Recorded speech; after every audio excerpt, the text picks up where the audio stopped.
बिस्मिल्लाहिर्रहमानिर्रहीम। अस्सलाम वालेकुम पाकिस्तान। नाजरीन, आप देख रहे हैं आवाज़ बहावलपुर न्यूज़ चैनल और मैं हूं आपका मेज़बान अहमद महमूद। नाजरीन, जैसा कि आप सब जानते हैं कि हम आप लोगों के लिए आज की शख्सियत प्रोग्राम लेकर आया करते हैं। आज मैं आपको जिस शख्सियत का तारुफ़ करवाने जा रहा हूँ, आप किसी तारुफ़ के मोहताज नहीं हैं। मैं इस वक्त रीड्स कॉलेज में मौजूद हूँ। मेरे साथ मौजूद हैं ग़ुलाम मुर्तज़ा महारवी साहब। आप प्रिंसिपल रीड्स कॉलेज बहावलपुर हैं। आप एक उस्ताद हैं, आप एक रिसर्चर हैं और आप एडमिनिस्ट्रेटर हैं। अगर आपकी तालीम के हवाले से बात करें तो आप PhD स्कॉलर भी हैं। आप इसके अलावा आप मेडिकल एंट्री टेस्ट पढ़ाने की महारत रखते हैं। आज हम इनसे बात करेंगे तालीम के हवाले से, पाकिस्तान के मौजूदा तालीमी निज़ाम के बारे में, आपके कॉलेज में क्या प्रोग्राम ऑफ़र हो रहे हैं, इन फ्यूचर आपके क्या प्लान्स हैं, PhD करने के बाद आपका क्या इरादा है, लाइफ में क्या करना चाहते हैं। तो आइए बात करते हैं। अस्सलाम वालेकुम सर, कैसे हैं आप? आप कैसे हैं? ठीक हैं, खैरियत से हैं? ठीक, अल्लाह का शुक्र। आप सुनाएं, आप ठीक हैं? बिल्कुल ठीक ठाक। सर, अगर हम तालीम के हवाले से बात करें तो दुनिया के अंदर जितने लोगों ने कामयाबी हासिल की है तालीम की वजह से की है, तो सर मैं ये जानना चाहूँगा कि आपने अपनी इब्तदाई तालीम कहाँ से हासिल की, आपका तालीमी सिलसिला कैसा रहा? अच्छा, ये बात आपकी बिल्कुल सच है कि दुनिया में हर इंसान की कामयाबी के पीछे उसकी तालीम ही है। तो मैं अपनी तालीम के बारे में बताना चाहूँगा कि बेसिकली मेरी जो इब्तदाई तालीम है वो मेरे एक आबाई गांव से है। गांव का नेम महार शरीफ है। वहाँ से मैंने अपनी मैट्रिक की। उसके बाद फिर मैंने फ़र्दर अपनी एजुकेशन को कंटिन्यू रखने के लिए चिश्तियाँ सिटी में government post graduate college Chishtian से अपनी इंटरमीडिएट और ग्रेजुएशन भी मैंने वहाँ से ही की है। और इसके बाद मैं जो है वो एग्रीकल्चर यूनिवर्सिटी फैसलाबाद, वहाँ से मैंने master and fibre and textile technology जो कि इक्विवेलेंट है टेक्सटाइल इंजीनियरिंग के, वहाँ से किया। उसके बाद फिर मैंने अपना जब टीचिंग कैरियर में आया तो मुझे लगा कि मुझे वो डिग्री करनी चाहिए जो मेरी टीचिंग को सपोर्ट करे। I love my profession. तो उसके बाद फिर मैंने MSc fibre and textile technology के बाद मैंने MSc फ़िज़िक्स की SC कॉलेज से, जो कि जिसका अल्हाक यूनिवर्सिटी इस्लामी यूनिवर्सिटी बहावलपुर से है। उसके बाद फिर मैंने इस्लामी यूनिवर्सिटी बहावलपुर से MPhil फ़िज़िक्स किया और उसके बाद मैं अभी एक PhD मतलब स्कॉलर हूँ फ़िज़िक्स डिपार्टमेंट के अंदर। ठीक सर, आपने अपने कैरियर का आगाज़ कब किया और आप कहाँ कहाँ पढ़ाते रहे हैं? मैं अपने कैरियर का आगाज़ 2011 में चिश्तियाँ का एक स्कूल है वहाँ से किया था। मार्च 2011 चिश्तियाँ साइंस कॉलेज चिश्तियाँ, ठीक, वहाँ से स्टार्ट किया। उसके बाद फिर मैं 2013 में बहावलपुर जो है वो शिफ्ट हुआ। उसके बाद बहावलपुर में मैंने अल्लामा इकबाल कॉलेज, ब्रेन कॉलेज और रीड्स कॉलेज, लीडर कॉलेज, इसके अलावा जो ये भी इस वक्त मैं जो है पढ़ा रहा हूँ वो किप्स एकेडमी बहावलपुर में पढ़ा रहा हूँ और इधर रीड्स कॉलेज में एज ए प्रिंसिपल, और साथ में फ़िज़िक्स के 2 लेक्चर भी खुद पढ़ा रहा हूँ ताकि बच्चों के साथ एक इंटरेक्शन रहे। उससे बेहतर होता है कि बच्चों के सवाल जवाब और बच्चों के मसाइल को जाके क्लास में ही सुना जा सकता है। ठीक सर, आप PhD कर रहे हैं तो मैं ये पूछना चाहूँगा कि आपका PhD का जो मौजू है किस हवाले से कर रहे हैं आप? PhD जो मेरी मतलब फील्ड ऑफ रिसर्च है बेसिकली वो है application of nano particles in medicine. मतलब कि कोई नैनो पार्टिकल बनाना, उसको फिर मेडिकल फील्ड के अंदर उसको अप्लाई करना, मेडिकल फील्ड के अंदर उसको यूटिलाइज करना। This is my research of field of research. ठीक सर, आप रीड्स कॉलेज के प्रिंसिपल हैं, अपने कॉलेज के बारे में बताएं और कौन कौन से ऑफ़र प्रोग्राम हो रहे हैं? रीड्स कॉलेज बहावलपुर के अंदर 2014 में मतलब कि कैंप पज़ीर हुआ। रीड्स कॉलेज मतलब 2014 से लेके अब तक लोगों को, स्टूडेंट्स को अपनी एजुकेशनल सर्विसेज प्रोवाइड कर रहा है। इस वक्त रीड्स कॉलेज के अंदर हमारे पास इंटरमीडिएट और इसके अलावा हमारे पास यूनिवर्सिटी के प्रोग्राम्स जो हैं उसमें हमारे पास BS 5th सेमेस्टर, जिसमें हमारे पास 5 BS 5th सेमेस्टर के प्रोग्राम्स हैं, जिसमें BS फ़िज़िक्स है, BS मैथमेटिक्स है, BS कंप्यूटर साइंस है और BS इंग्लिश है और BS health and physical education है। इसके साथ हमारे पास जो एक मतलब मैं यूँ कहूँगा कि ये एक यूनिक है, बाकी इदारों में ये नहीं है। हमारे पास ये जो कामयाब नौजवान जो है वो इमरान खान का जो एक स्पेशल जो है एक कोर्स जो है हम करवा रहे हैं, नेवटेक नेशनल वोकेशनल ट्रेनिंग कमीशन के तहत हम एक मतलब हमारी ये 3rd बैच है जो हम चला रहे हैं। इसमें हमारे बहुत सारे स्टूडेंट्स ऐसे हैं कि जो ना सिर्फ यहाँ बहावलपुर में इसी कोर्स की वजह से मतलब उनको जॉब्स मिली हैं, बल्कि इस बहावलपुर से हट के मैं कहूँगा कि बहावलपुर सिटी से और ओवरऑल पंजाब, या मैं ओवरऑल बात करूँ तो हमारे कुछ स्टूडेंट्स ऐसे भी हैं जो दुबई, यूएसए और इस तरह से इसी कोर्स की बदौलत जो है वहाँ पे जॉब्स कर रहे हैं। तो ये एक प्लस पॉइंट है हमारे इदारे के लिए, जिसको हमें मतलब गवर्नमेंट की तरफ से इस चीज़ की एफिलिएशन मिली हुई है कि ये प्रोग्राम हम करवा रहे हैं। और सबसे बड़ी बात ये है, इस प्रोग्राम की कोई फ़ी नहीं है, ये हमें गवर्नमेंट की तरफ से है, फ्री ऑफ कास्ट है। इसका एक मतलब एक इंटरव्यू होता है, उस इंटरव्यू बेस पे बच्चा जो है वो यहाँ पे सिलेक्ट होता है और सिलेक्ट होने के बाद वो अपना आगे की तरफ जो है मूव करता है। ठीक। और सबसे जो इस वक्त हमारा मेजर फोकस है वो स्ट्रेंथ भी हमारे पास स्टूडेंट्स की सबसे ज़्यादा इस वक्त इंटरमीडिएट की है, और हमारा फोकस भी सबसे ज़्यादा इंटरमीडिएट के ऊपर ही है। बाकी तो हम सब चला रहे हैं जी, लेकिन हम ज़्यादा इस जो है इंटरमीडिएट की तरफ जो है वो ज़्यादा फोकस कर रहे हैं। ठीक। सर, मैं रीड्स कॉलेज की फैकल्टी मेंबर के हवाले से बात करूंगा। कितने फैकल्टी मेंबर हैं, कितने पीएचडी हैं, कितने एमफिल हैं? हाँ, इसमें नियर अबाउट हमारे पास 30 जो है वो स्टाफ मेंबर्स हैं, जिसमें हमारे पास कोई भी ऐसा स्टाफ नहीं जो एमफिल ना हो। तकरीबन सारे का सारा स्टाफ जो ऐसा है जो एमफिल और लीडिंग मतलब कुछ पीएचडीज भी हैं और एमफिल भी हैं, कोई भी ऐसा स्टाफ नहीं जो मास्टर में हो। सिर्फ बेसिकली इसका पर्पज़ ही यही है कि एजुकेशन ऐसी प्रोवाइड करें, क्वालिटी एजुकेशन प्रोवाइड करें ताकि बच्चों को उस चीज़ का बेनिफिट हो। इसलिए कोशिश यही होती है कि हम ज़्यादा से ज़्यादा सीनियर टीचर हम जो है वो हायर करें और क्वालिफाइड टीचर हायर करें। कॉलेज में तलबात कितने हैं? हमारे पास इस वक्त जो ओवरऑल स्ट्रेंथ की बात करें तो मोर देन 800 स्टूडेंट्स हैं हमारे पास, जिसमें मेजॉरिटी ऑफ स्टूडेंट्स जो हैं वो इंटरमीडिएट का है। इसके अलावा बाकी फिर हमारे पास मास्टर प्रोग्राम, जैसे मैंने एग्जांपल दी है कि बीएस फिज़िक्स है, मैथमेटिक्स है, उसमें हैं स्टूडेंट्स। और इसी तरह से फिर नैवटेक में भी हमारे पास जो है वो इस वक्त हमारे पास जो करंट बैच चल रहा है उसमें 100 स्टूडेंट्स नैवटेक के हैं, जो हमारा गवर्नमेंट की तरफ से हमें कोर्स जो मिला हुआ है। और बाकी जो है वो इंटरमीडिएट और बाकी क्लासेस के। आपके कॉलेज की ऐसी क्या खूबी है जो दूसरे कॉलेजों में नहीं है? हाँ, ये बहुत अच्छी बात है कि बेसिकली जो भी इदारा है ना जी, इदारे तो सारे ही अपने लिहाज से वो अच्छा परफॉर्म करने की कोशिश करते हैं। अब हम अपने इदारे में जो मैं ये समझता हूँ कि बेसिकली हम स्टूडेंट्स को तालीम तो दे रहे हैं, तालीम के साथ साथ हम तरबियत कितनी दे रहे हैं।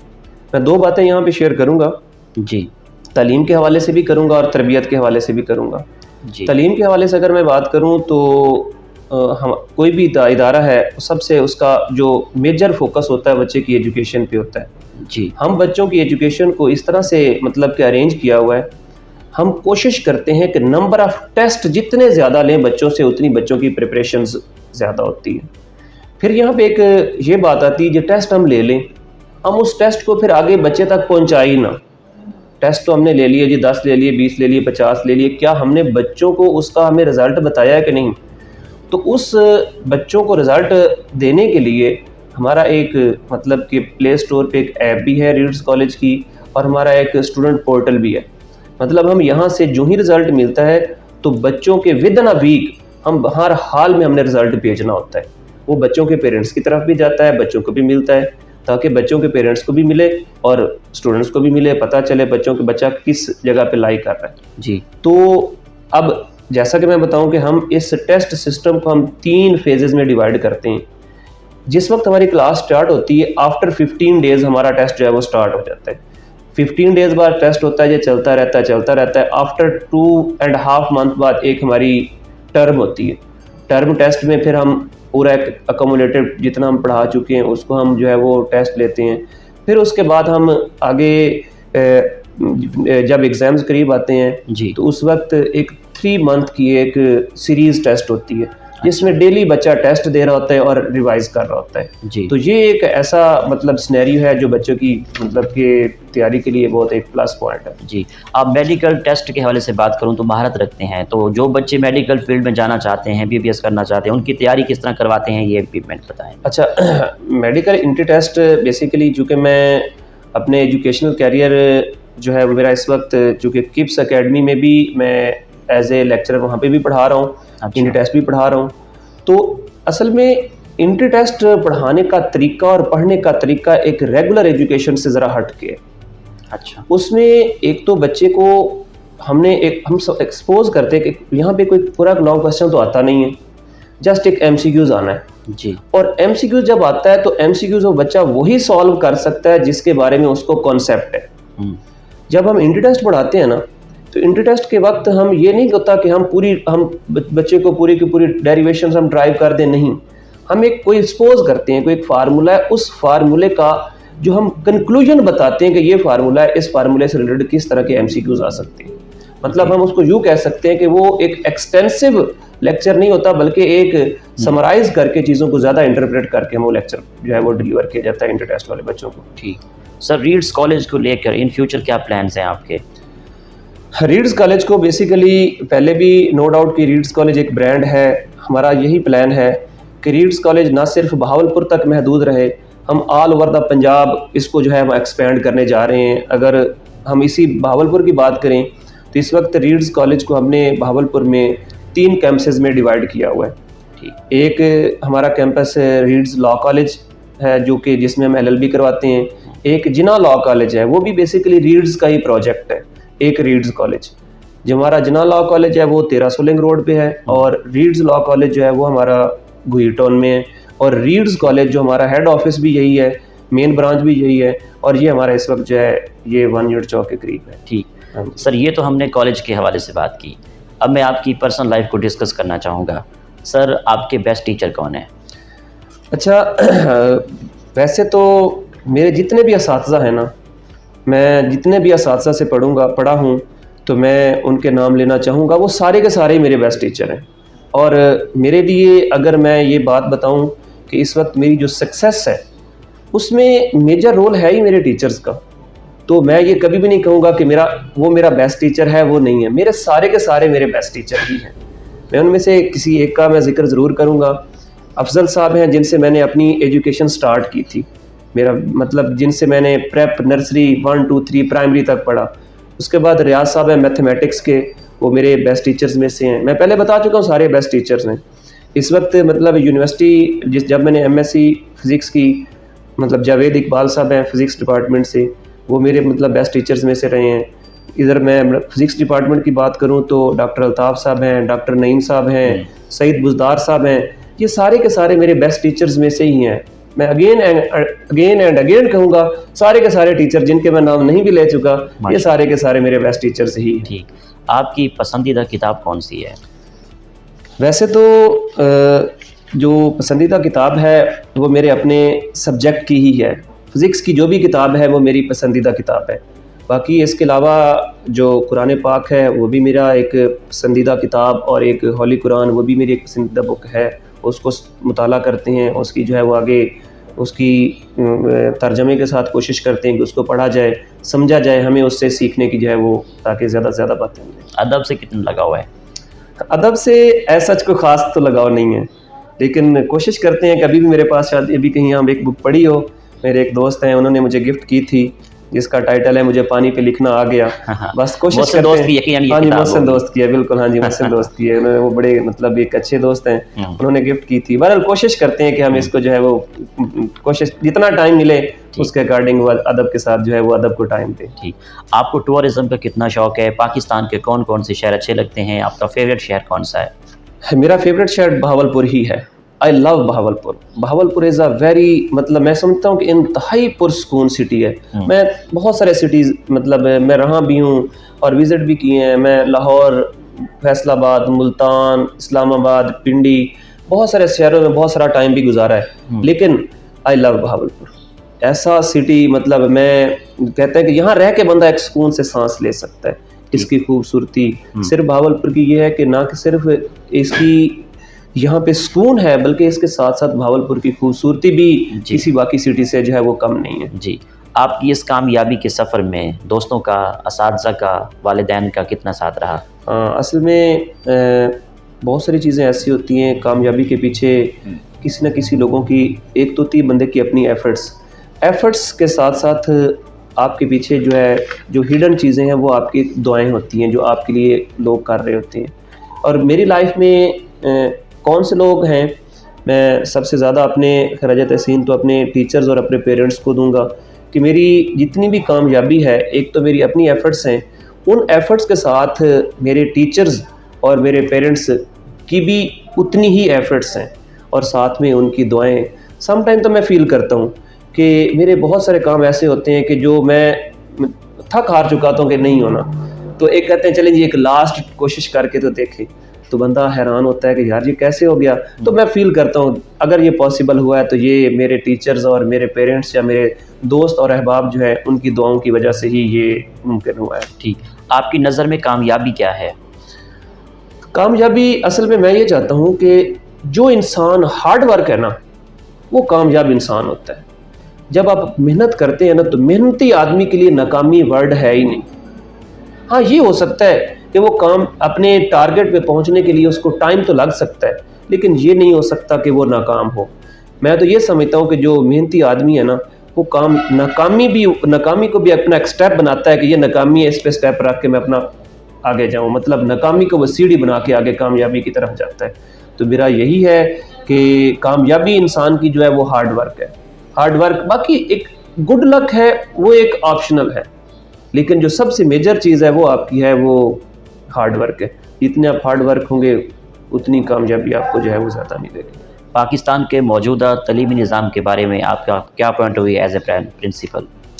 असल में जो पाकिस्तान का इस वक्त मौजूदा तलीमी निज़ाम है, हम इसको ये तो नहीं कह सकते कि अच्छा नहीं है, अच्छा है। मज़ीद इसको बेहतर से बेहतर करने की जो है वो कोशिश करनी चाहिए, हम सबको करनी चाहिए। ये किसी एक इंडिविजुअल की ज़िम्मेदारी तो नहीं है, हम सब इसको जो है वो बेहतर से बेहतर करने की कोशिश कर सकते हैं। ठीक, सर मुझे ये बताएं कि जो तलबात यहाँ पे तालीम हासिल कर रहे हैं, फैकल्टी मेंबर हैं, उनके लिए आपका क्या मैसेज है?